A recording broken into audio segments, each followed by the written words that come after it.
All right, all you Trekkies out there, who's actually seen that? Come on, more of you have seen that. Okay, non-Trekkies, how many have seen that? See some of you smiling. Oh, shameful hands going up, that's good. So that's from the 2009 movie, not the one that's in theaters, not the old ones that, the really hardcore Star Trek fans are into. But a lot of my friends, they went and saw that, they came back from that, and they were raving about it. And I listened to them and you gotta be kidding. This is Star Trek. I understand that you like it. I've watched a few Star Trek episodes myself, but I wouldn't want to share that in public other than I just did. This is something to be embarrassed about if you like it. But eventually, we broke down, we rented the movie, in the privacy of our own home. Nobody needs to know that we're watching Star Trek. And it was amazing. It was really, really good. It was a compelling movie. J.J. Abrams, he gets the job done, so I really liked it.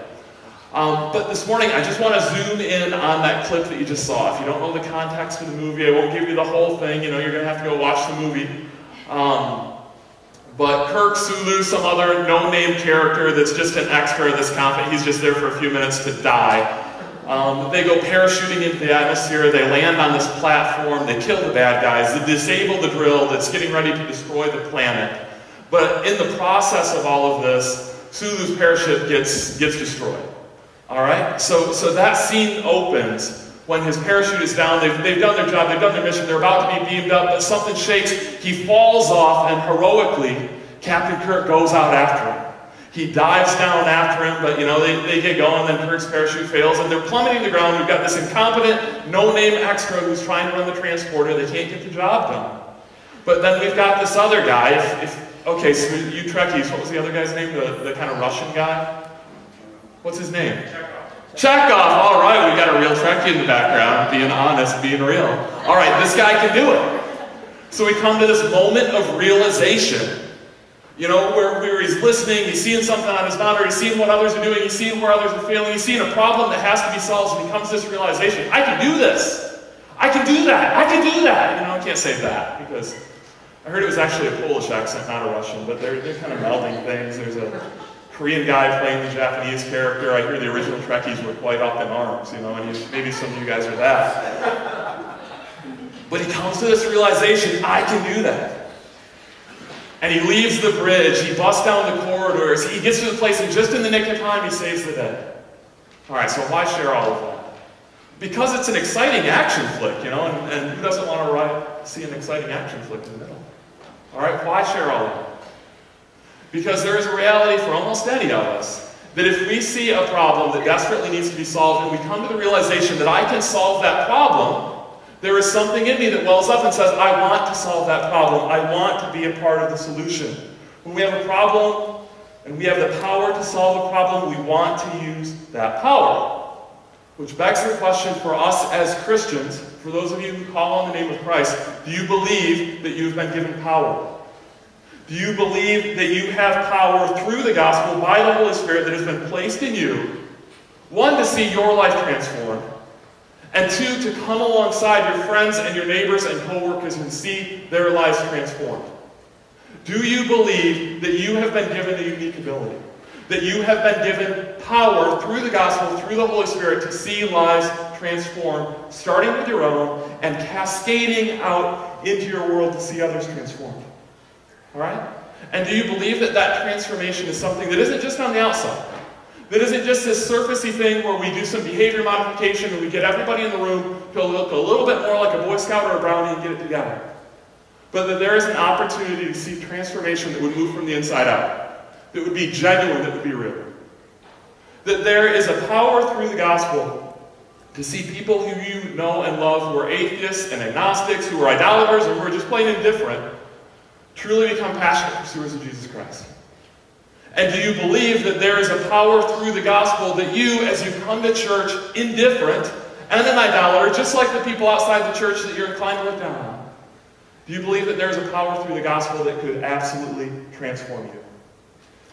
This morning we're continuing our series called Extraordinary Authority. We've been in Matthew 8 and 9. This morning we're kind of in the middle of chapter 9 of Matthew, and we're looking at the authority of Jesus, this long-promised King, this Messiah that was promised in the Old Testament and has now come. And throughout this series, we've been seeing his power on full display. But this morning we're going to see how his power over sin in particular can change us. We're going to be zeroing in on his power over sin, which came out of last week. We're going to see how his power over sin can change us and move us with a desire to see others changed as well.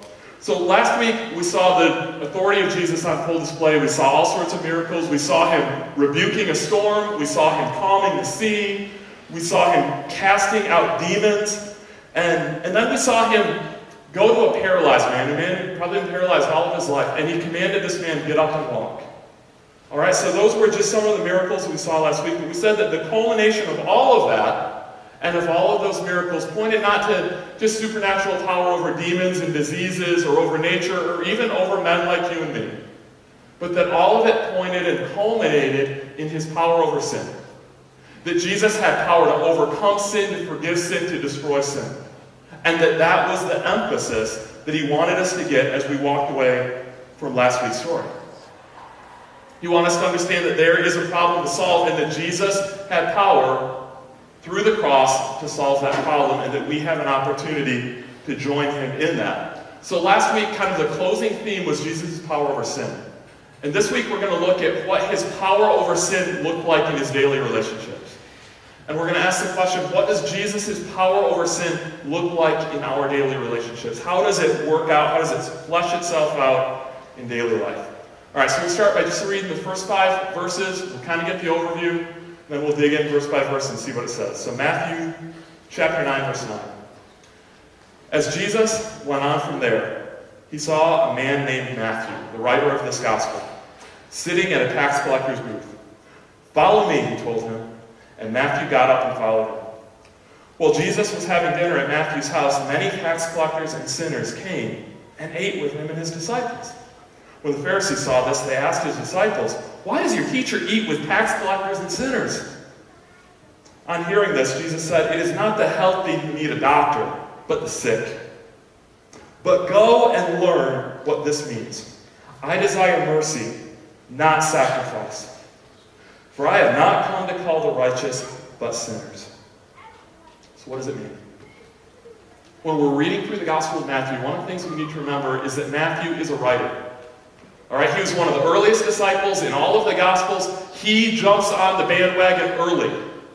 All right, so he was a guy who had experienced thousands of stories that he could have shared about Jesus. He had heard thousands of teachings that he could have shared, but he is a writer.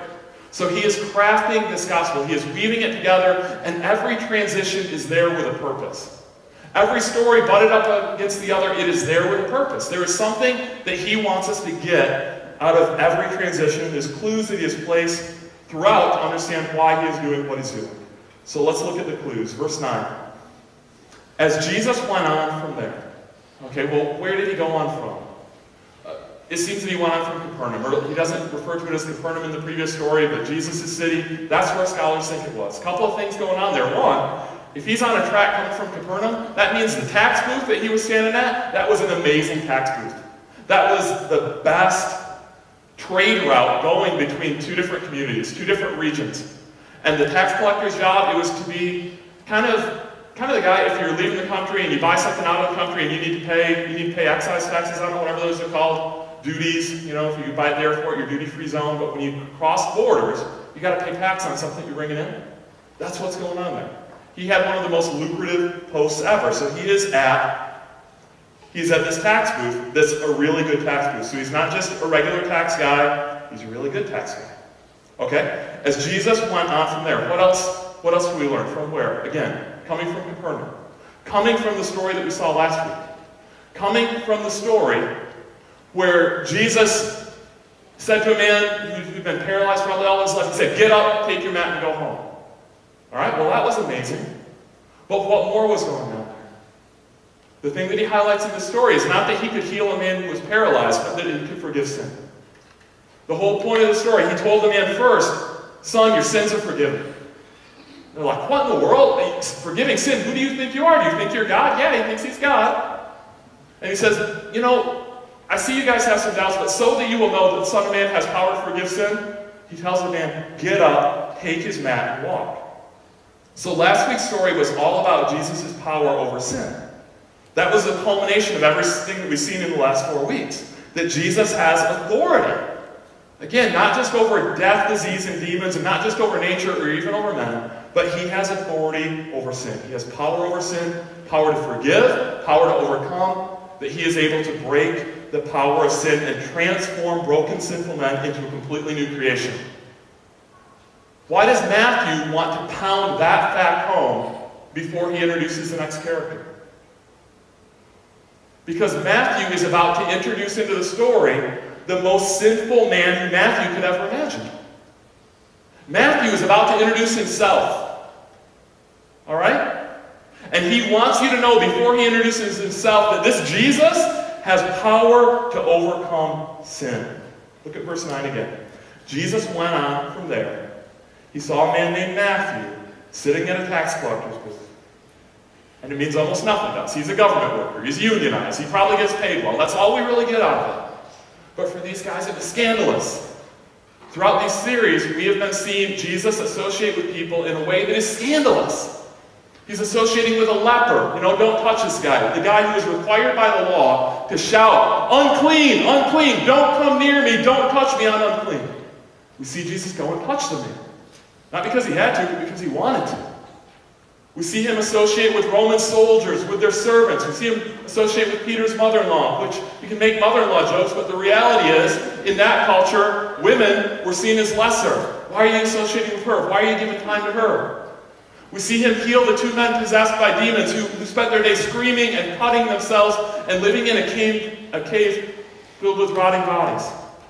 We saw him go to all these guys, but this is over the top. If you want scandalous, this is scandalous. This is crazy what he's doing here. Because this guy was a tax collector. He was a professional extortionist. He was a Jewish person who worked for the occupied Roman army, stealing money from Jews. These guys, they were not allowed to testify in court. Why? Because everyone in the whole world knows that they are liars. They are professional liars, they are thieves, they are traitors, they are parasites on society. We want nothing to do with them. But Jesus goes to this man, and he tells him, I want you to follow me.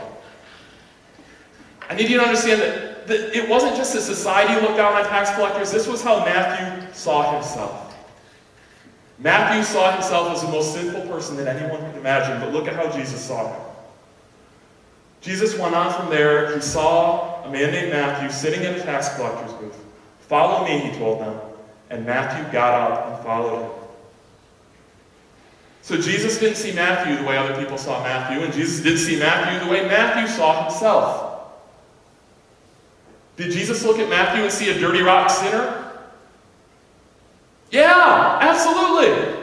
He wasn't blind. Jesus looked at Matthew and saw a dirty, rotten sinner. But that wasn't all that he saw. He looked at Matthew and he saw potential. He looked at Matthew and he said, you know what? I'm looking for a reliable man who will also be qualified to teach others. That's the way Paul said it. And I think that I have enough power to actually change you, that you could go from this despicable, lying, scum of the earth guy to a reliable man who would also be qualified to teach others. I think you could be my disciple. And I am going to see to it that your life is transformed so that you would be.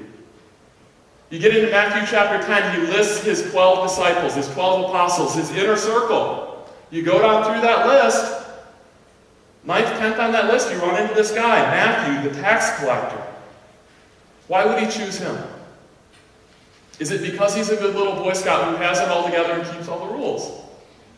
No, he wasn't that at all. This guy was a scoundrel, this guy was a thief. But qualification to join in the mission of Jesus is not based on merit but on mercy. Qualification to join in this mission, it isn't based on merit, it's based on mercy.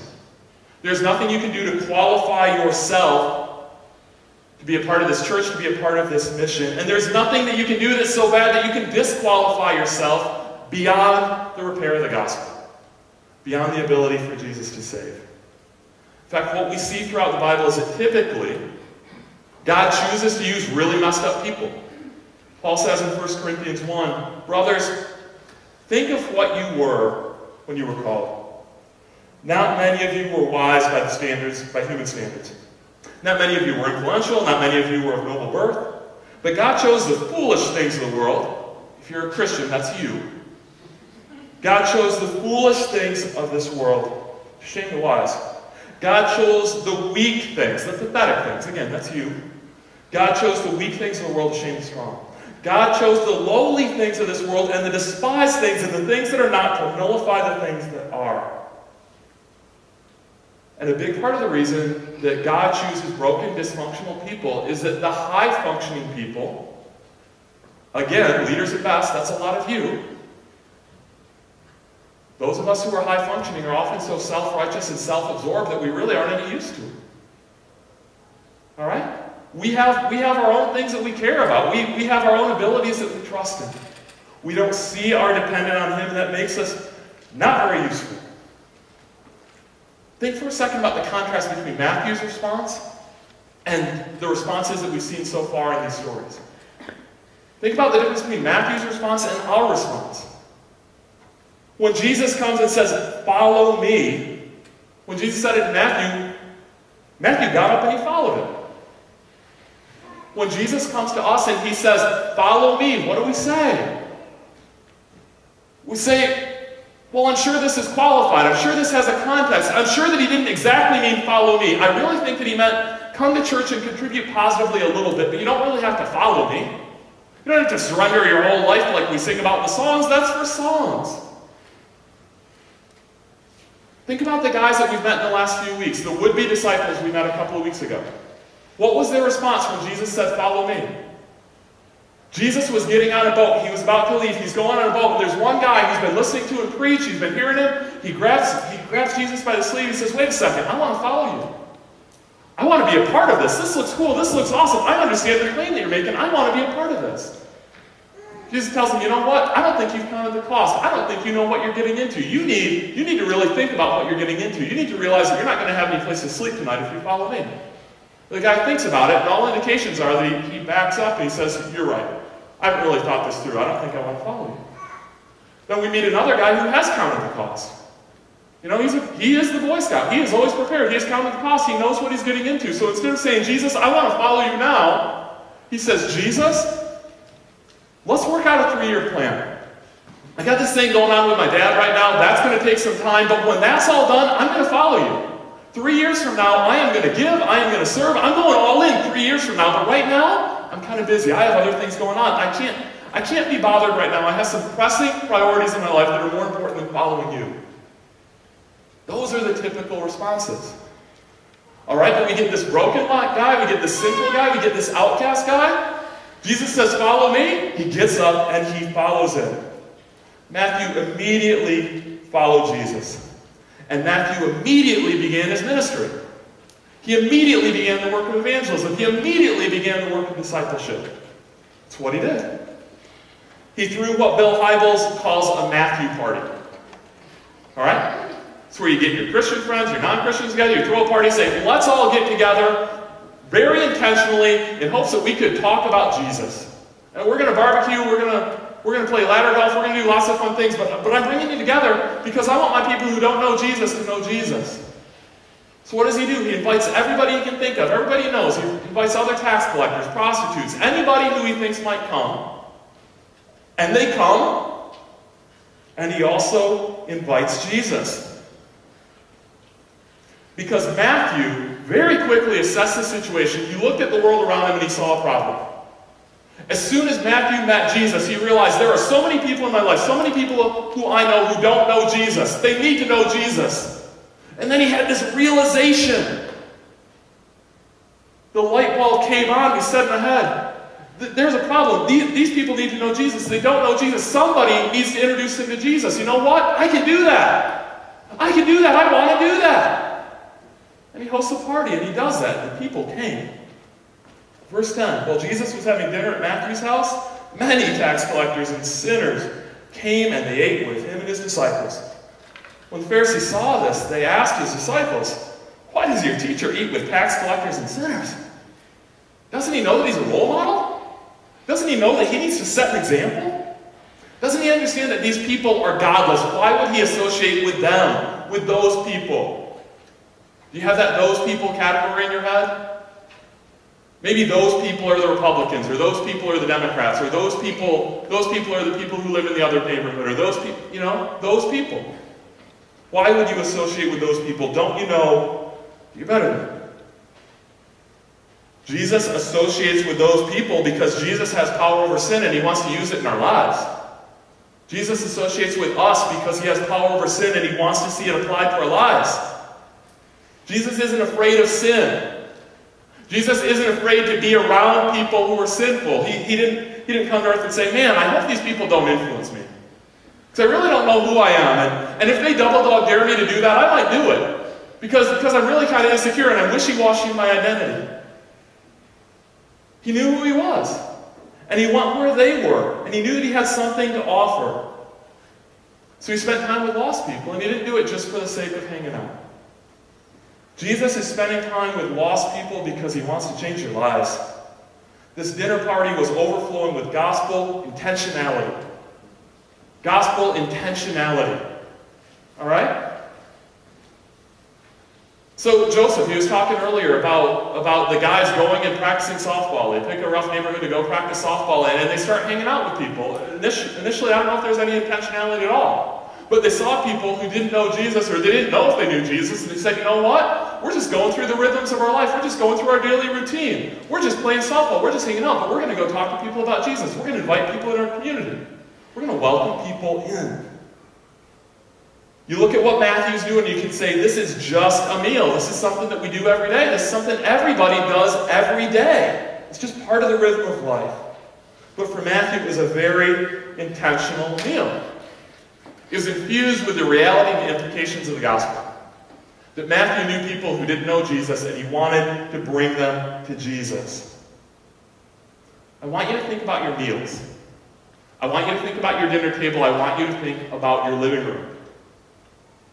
Is your dining room table, your kitchen table, infused with gospel intentionality?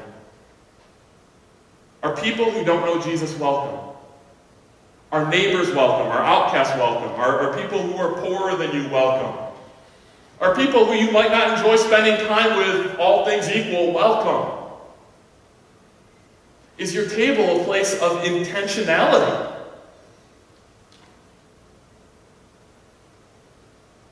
Are there people who sin in ways that you don't sin, that you welcome into your home? Are you strategically mixing your Christian friends and your non-Christian friends with the intention and the hope of seeing people come to Jesus? Some of you might ask, well, what if, I'd like to get together with my old drinking buddies, and by the way, if you want to drink, we don't care. Some of you might say, I want to get together with my old drinking buddies. I'd like to influence them for Jesus, but I'm afraid that they're going to influence me. I'm afraid that if I go there, this isn't going to be pointing people to Jesus. This is going to be pointing me away from Jesus. Totally legitimate concern. All right, what I would say is that we have an opportunity in the sense to become like Jesus. To figure out who we are, to find our identity in Jesus, to find our identity in the gospel. That you know what? The only person who's in the universe whose opinion means anything loves me, has adopted me as a son, has welcomed me with open arms. He has accepted me. So I'm not quite so prone to give in to peer pressure. You know, everyone else's opinion doesn't really matter nearly so much, okay?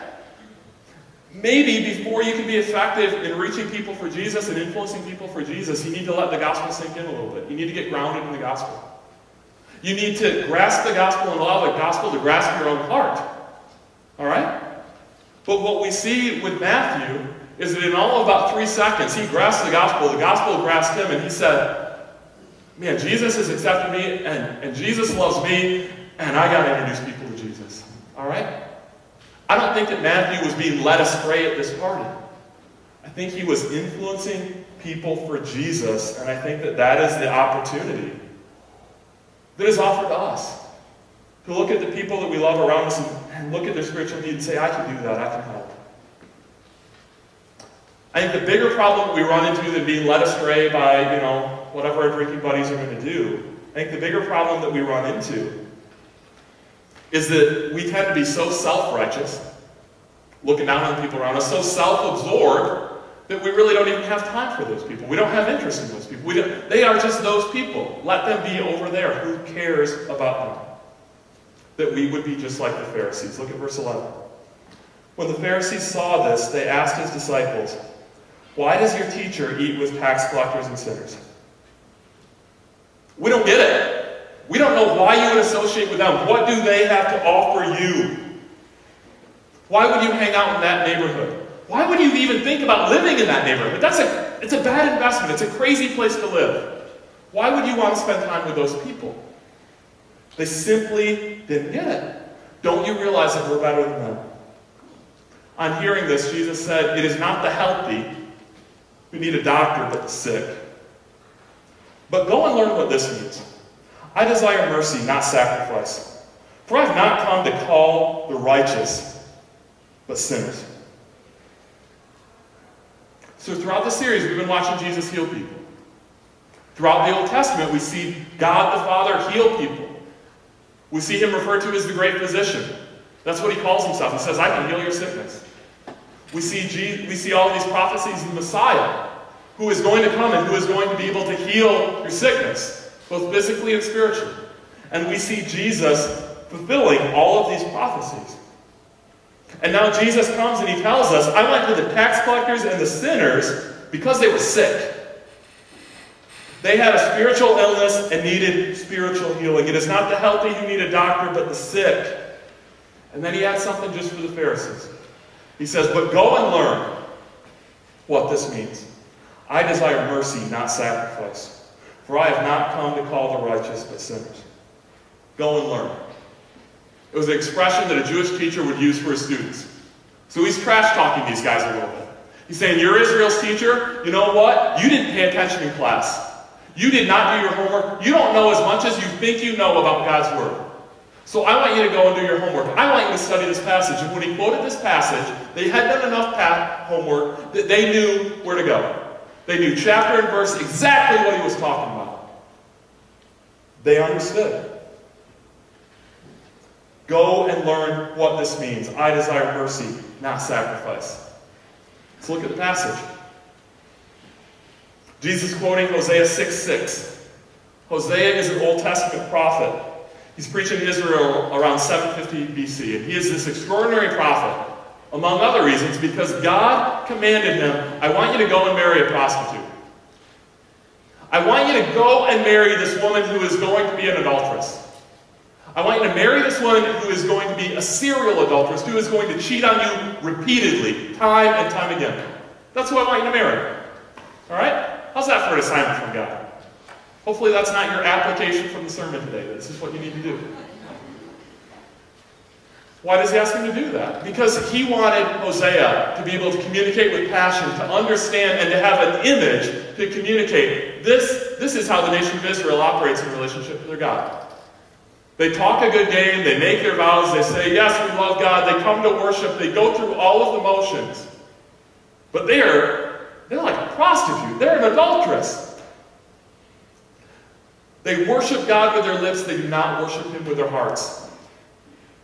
They're repeatedly chasing after their idols. It is all that they do. Day after day, they sacrifice offerings on the altar, but their hearts are far from God.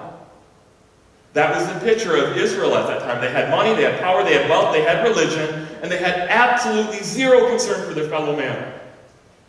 Their supposed faith in God had not changed their heart one bit. And he turned to the Pharisees and he said, "This is who you are. This is exactly who you are." He tells them, "I don't care about your outward performance. I want to change your heart. I want you to love people the way that I love people. I want you to see people the way that I see people. I want you to care for people the way I care for people. When you look at sinners, outcasts, the poor, people who sin in ways that you don't sin, I want you to look at them the way that I look at them. I want you to look at them with compassion. For I have not come to call the righteous, but sinners." These are the people that I came for. I didn't come for you. I came for them. These are the people that I'm passionate about. When he says, "I have not come to call the righteous, but sinners," is he saying to them, "Pharisees, I didn't come to call you because you are righteous. I came to call them because they're sinful"? No.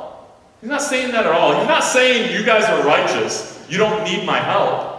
He's saying you guys are self-righteous. You look at your own life and you say, I've got it together. I don't need your help. Jesus looked at their lives and he grouped them all together. He said, you know what? The one difference is these guys realize that they need my help. And when I offer them help, when I bring them into a relationship to me, they look at the world around them and they realize that there's a lot of other people in the world who need my help. And they join me in the mission. It says, I got this other group of people over here. They don't really think that they need me because they've got their life together on their own. They're really performing well. And so when they, in some token way or maybe in some genuine way, place their faith in me, they don't really have any interest in the people around them. Because they look at their life and they say, you know what, I got here on my own merit. Those guys need to shape up. Those guys need to get a job. I don't care about them. God said, I want to change your heart. I want you to have a heart of compassion.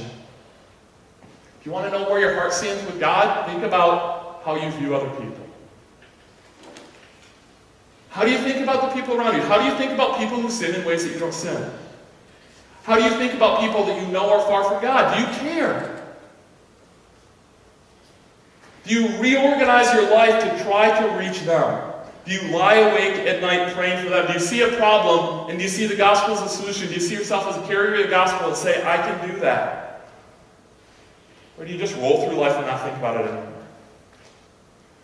Jesus' message to the Pharisees is that you are neither healthy nor righteous. But if you can't see that, then I'm not here for you. The gospel is supposed to make us humble. I say it often. In the gospel, we see that we are more wretched and sinful than we ever dared believe. And yet at the same time, we're more loved and accepted than we ever dared believe.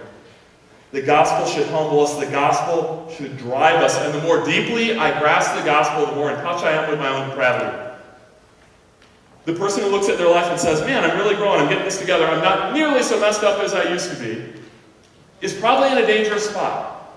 Yeah, you've probably grown, there's progress, but if you don't have a whole list of other things that you've been reading your Bible and you look at it and say, man, am I broken? Man, am I messed up? Man, do I need Jesus? Then you're probably moving in the wrong direction. The gospel probably isn't seeking deeper, all right? The gospel teaches us that we need Jesus more desperately. But we don't tend to grasp that reality. The further we go into Christian life, the more we tend to look around and look at other people and say, you know what, you do not have it together like I have it together. I can list off 8 different ways that you don't have it together like I have it together. Man, why don't you have it together? Why don't you love Jesus like I love Jesus? Why aren't you a good Christian like I'm a good Christian? That's the path we tend to go down. So that is the path that he addresses in the next few verses. We have people who are coming to him, who've been trying to follow God for a long time, and they don't come to him and say, man, are we broken? Man, do we need your help? They come to Jesus and they say, you know what?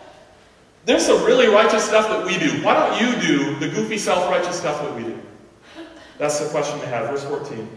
Then John's disciples came and they asked him, how is it that we and the Pharisees fast, but Jesus, your disciples do not fast? We really got it together. Why don't your disciples have it together? All right, what's fasting? Over the centuries, there were traditions that developed. Fasting is when you say, I'm going to skip meals to take time to focus in prayer.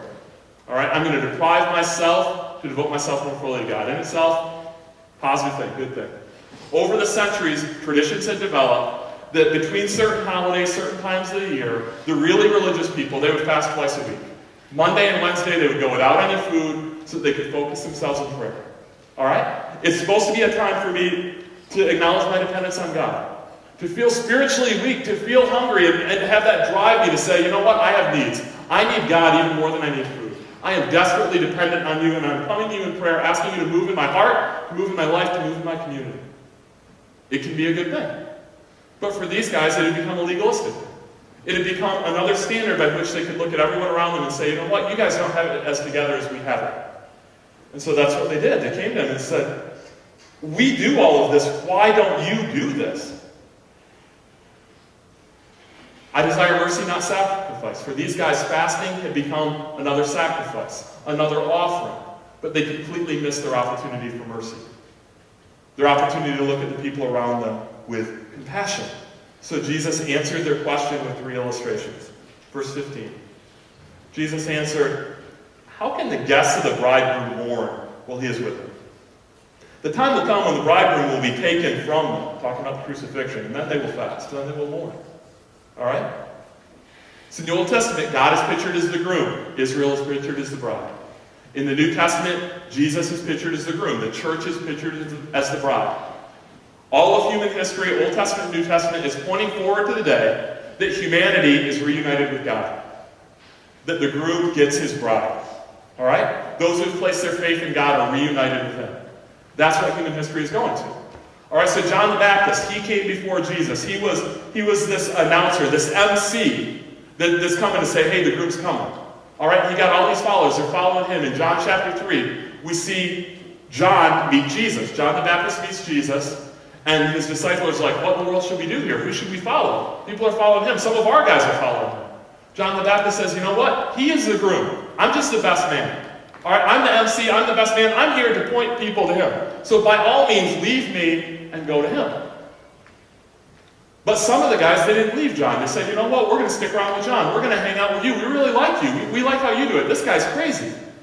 All right, so they're still following John. They come to Jesus, and Jesus says to them, hey, you remember when your guy pointed at me and said, there's the groom. I'm just the best man?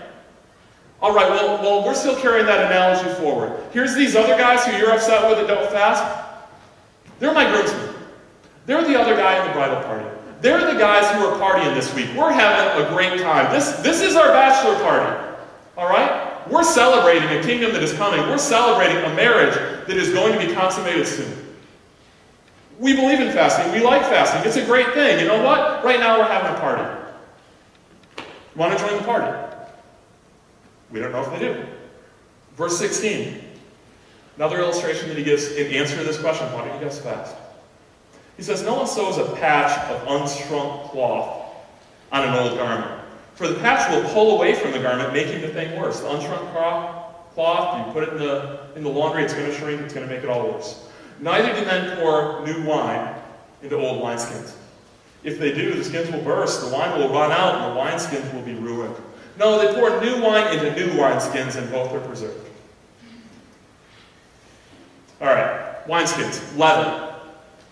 You put the would-be wine in it, you seal it up, it ferments, it expands. All right? And you get really great wine, and then you have a party and you have wine at it. It wasn't grape juice, it was wine. All right? Here's the problem. If you take an old wineskin that's old leather, it's already been stretched, it's already expanded, now it's worn out, now it's hard, now it's brittle. If you put unfermented wine in there and you let it ferment, it is going to expand, and it is going to crack, it's going to burst the thing. For a wineskin to work, it has to be elastic, it has to be flexible, it has to have some give and take to it. All right, he's saying, so is true with you. Saying Judaism, what you guys have been doing, all these traditions that you've been piling up on top of the law for centuries, you guys have become really inflexible. You've lost your elasticity. You have completely missed the point of what you were made for. What you were made for was to be able to expand, to be able to grow, to be able to flex with the needs of the people around you who you've been commanded to bring into the kingdom. But you've got a lot of form, you don't have any function anymore. You can't do what you were made to do. You know what we're going to have to do with this form of Judaism that you've piled all these rules onto? We're going to need to get rid of it. It can't serve its purpose anymore. All right, we're building on that foundation. We're still making a wineskin, but we're bringing it back to its intended purpose. That we would be people who are flexible. People who don't just have a form of religion, but who have the heart that God intended. People who share the missionary heart of God and who share a humility that comes from the gospel. Jesus says his kingdom is about the heart, not about rules, not about forms. All right? His kingdom is for repentant, broken sinners, not for people who are self-righteous and who think they have it all together. It's for people who not only see their need for grace, but see the need in others, and they want to be a part of the solution. All right? That's the idea in all of these verses. That Jesus is concerned about form, not function.